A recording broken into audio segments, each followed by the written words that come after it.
Hello guys, আসসালামু আলাইকুম। শুভ সন্ধ্যা। আজকে সন্ধ্যায় হচ্ছে আমাদের চিতই পিঠা, সাথে হচ্ছে ভর্তা আর হচ্ছে ভাপা পিঠা। তো পিঠাটা আমি গুলিয়ে নিলাম, পিঠাটা এখন ভেজে নেব।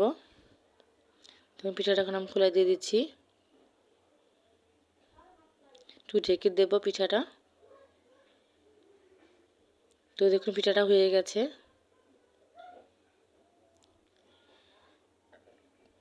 তো সব কয়টা পিঠা আমি এভাবে ভেজে নেব ভালো করে। এটাও হয়ে গেছে। তো দেখুন পিঠাগুলো আমার ভাজা শেষ, এখন আমি পরিবেশন করে দিচ্ছি। তো দেখুন আজকে পিঠাগুলো বানালাম, ভর্তা বানালাম। আজকে সন্ধ্যাবেলার নাস্তা কি ভর্তা বানাচ্ছি আপনি দেখালাম। এটা হচ্ছে সরিষা ভর্তা, এটা হচ্ছে ধনেপাতা ভর্তা, এটা কালিজিরা ভর্তা, এটা হচ্ছে শুটকি ভর্তা। তো আজকে সন্ধ্যাবেলার নাস্তাটা কেমন হলো অবশ্যই কমেন্ট করে বলে দেবেন। সবাই লাইক করবেন, শেয়ার করবেন। সবাই ভালো থাকবেন, সুস্থ থাকবেন। আর আমার ভালো ভালো ভিডিও পেতে হলে অবশ্যই চ্যানেলটা সাবস্ক্রাইব করে দেবেন।